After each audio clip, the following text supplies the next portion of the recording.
जय माता दी दोस्तों, कैसे हैं आप सभी। आशा करता हूं दोस्तों आप सभी अच्छे होंगे, स्वस्थ होंगे।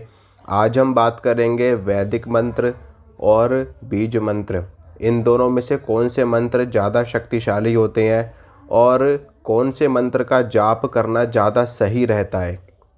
देखिए दोस्तों, मंत्र कई प्रकार के होते हैं। पौराणिक मंत्र होते हैं, वैदिक मंत्र होते हैं और बीज मंत्र होते हैं, तांत्रिक मंत्र होते हैं और शाबर मंत्र होते हैं। वैसे तो आज हम सिर्फ वैदिक मंत्र और बीज मंत्र और पौराणिक मंत्र, इन तीनों मंत्रों के विषय में आपको थोड़ी सी जानकारी दे देता हूँ और इन तीनों में से कौन से मंत्र जो ज़्यादा शक्तिशाली होते हैं उनके बारे में आपको बता देता हूँ, ताकि जब भी आप मंत्रों का जप करें तो सही मंत्रों का चुनाव करके आप लाभ ले सकते हैं जल्द से जल्द। देखिए दोस्तों, जो पौराणिक मंत्र होते हैं वो पुराणों के मंत्र होते हैं, यानी कि जैसे कि विष्णु पुराण हो गया, शिव पुराण हो गया, श्रीमद् देवी भागवत महापुराण हो गया। और उनमें जो बड़े बड़े श्लोक होते हैं, बड़े बड़े मंत्र होते हैं, वो पौराणिक मंत्र होते हैं, जिसमें आप स्तोत्र कह सकते हो जिनको, वो भी मंत्रों की तरह ही कार्य करते हैं। जो छोटे छोटे, जैसे कि हनुमान जी का एक श्लोक मैं आपको बताता हूँ।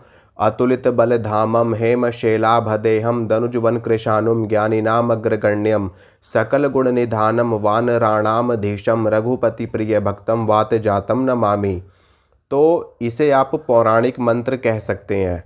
अब वैदिक मंत्र कौन से होते हैं, जैसे कि गायत्री मंत्र हो गया, ओम भूर्भुवस्वः तत्सवितुर्वरेण्यम भर्गो देवस्य धीमहि धियो यो नः प्रचोदयात्, ये वैदिक मंत्र हो गया। महामृत्युंजय मंत्र वैदिक मंत्र हो गया। ओम त्रयंबकम यजामहे सुगंधिम पुष्टिवर्धनम उर्वारुकमिव बंधनान् मृत्योर्मोक्षीयमामृतात्। अब बात करते हैं बीज मंत्र कौन से होते हैं। श्रृंग, एंग, ह्रींग, क्लींग, ठीक है, श्रोम, इस प्रकार के जो मंत्र होते हैं ये बीज मंत्र कहलाते हैं। यानी कि इसमें एक ही बीज होता है, एक ही शब्द होता है, एक ही मात्रा होती है, एक ही बिंदु होता है। तो ये जो मंत्र होते हैं ये बीज मंत्र कहलाते हैं।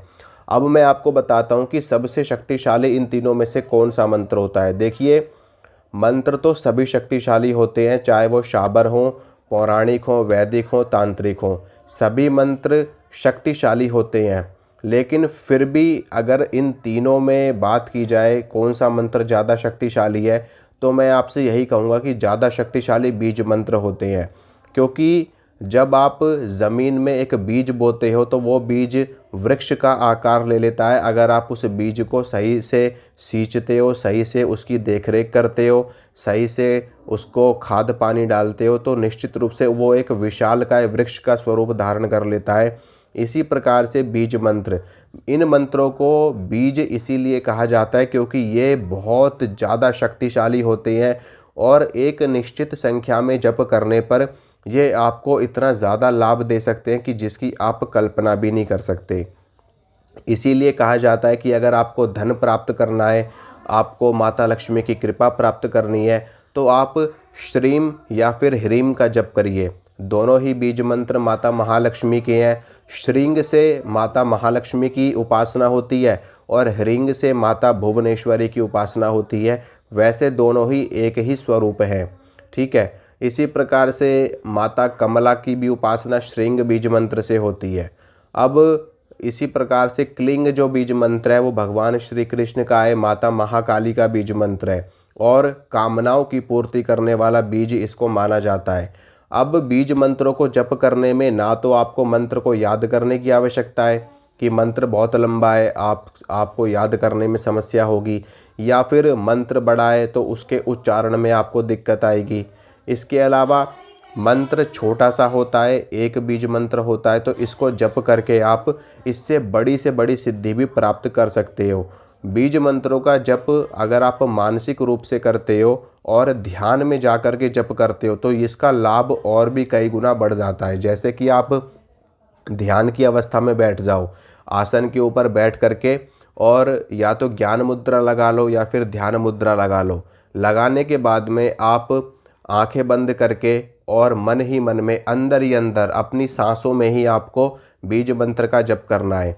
आपका ध्यान भी इतना पक्का हो जाएगा और आपका मंत्र भी बहुत जल्दी सिद्ध होगा। एक समय ऐसा आएगा कि आपके चारों ओर बीज मंत्र की ऐसी ऊर्जा प्रवाहित होनी शुरू हो जाएगी कि इस ब्रह्मांड में उस बीज मंत्र से संबंधित जो भी चीज़ें हैं उनका अट्रैक्शन, उनका खिंचाव आपकी तरफ होना शुरू हो जाएगा।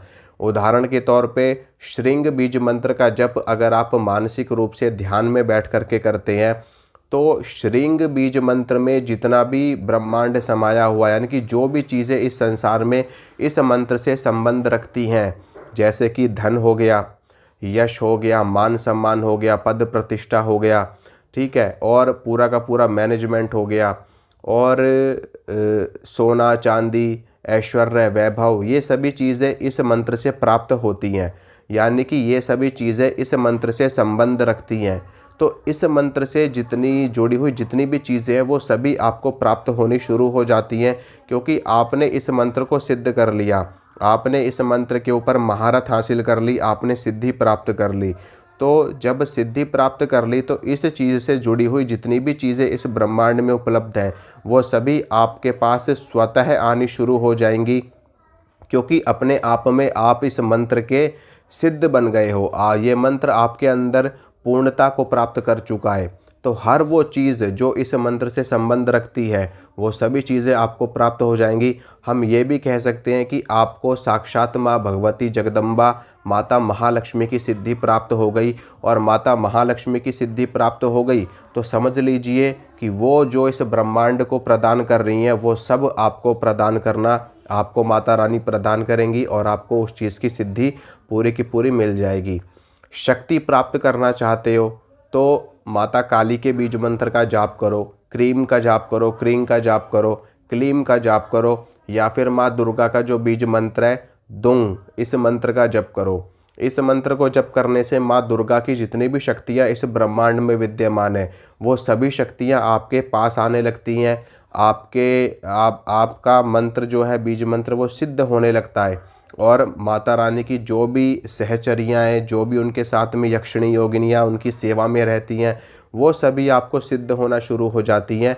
क्योंकि हमें जो शरीर के ऊपर जो शक्तियाँ आती हैं वो जोगिनी माता ही खेलती हैं, यक्षिणी माता ही खेलती हैं आकर के। कभी भी माँ भगवती जगदम्बा साक्षात नहीं आती हैं, अगर वो आ गई तो समझ लो क्या हो जाएगा। तो ये चीज़ है बीज मंत्रों का जप करने से। तो वैदिक मंत्र जप करने से भी आपको लाभ मिलता है, जैसे कि ओम नमः शिवाय है, महामृत्युंजय मंत्र है और गायत्री मंत्र है, ये सभी वैदिक मंत्र हैं, वेदों के मंत्र हैं।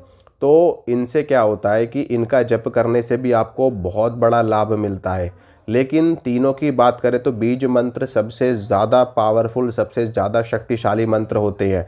अब जो नवार्ण मंत्र है ये बीज मंत्रों से बना हुआ मंत्र है, इसीलिए ये मंत्र बहुत ज़्यादा शक्तिशाली मंत्र कहलाता है। इसमें सारे के सारे बीज मंत्र है, एंग भी बीज मंत्र है, ह्रींग भी है, क्लीम भी है, ओम भी है। तो ये मंत्र अपने आप में ज़्यादा शक्तिशाली बन जाता है बजाय अन्य मंत्रों के। इसके अलावा पौराणिक मंत्रों का जप करने से भी हमें कृपा मिलती है। तो जब हम स्तुति करते हैं देवी देवताओं की तो हम पौराणिक मंत्रों का पाठ करते हैं, पौराणिक मंत्रों को बोलते हैं। और जब हम जप करते हैं, जप करते समय हम वैदिक मंत्रों का जप करते हैं, जैसे कि ओम नमः शिवाय, ओम नमो भगवते वासुदेवाय है, ओम नमो नारायणाय, इस प्रकार के मंत्रों को हम बोलते हैं और पढ़ते हैं। लेकिन जब हम मानसिक रूप से जप करते हैं तो हम बीज मंत्रों का जप करते हैं। इसके अलावा आप शाबर मंत्रों का जप भी कर सकते हो। तो जो भी आपको बेस्ट लगे वो आप करिए, लेकिन बीज मंत्र ज़्यादा शक्तिशाली होते हैं तो इनका आप जप करके आप लाभ ले सकते हैं। मतलब कि जिस भी देवी की और जिस भी देवता की कृपा आपको प्राप्त करनी है और आप बड़े मंत्रों का जप नहीं करना चाहते तो आप उनका बीज मंत्र जप सकते हो। माँ दुर्गा के लिए दुंग बीज मंत्र का आप जप कर सकते हो, माता काली के लिए क्रींग का, माता लक्ष्मी के लिए श्रृंग का, माता भुवनेश्वरी के लिए ह्रींग का, ठीक है। इसी प्रकार से आप भगवान गणेश के लिए गंग गम गणपतये नमः ये आप बोल सकते हो। तो इसी प्रकार से हर देवी देवताओं का अपना अपना एक बीज मंत्र होता है, आप उनको जप करके पूरा लाभ ले सकते हो। तो आशा करता हूँ दोस्तों जो जानकारी मैंने आपको दी आपको अच्छी लगी होगी। अगर पहली बार चैनल पे आप आए हो तो वीडियो को लाइक कर देना, चैनल को सब्सक्राइब कर लेना, बेल आइकन दबा देना ताकि नोटिफिकेशन आपको मिल सके। मिलूंगा आप सभी से अगली वीडियो में। जय माता रानी की।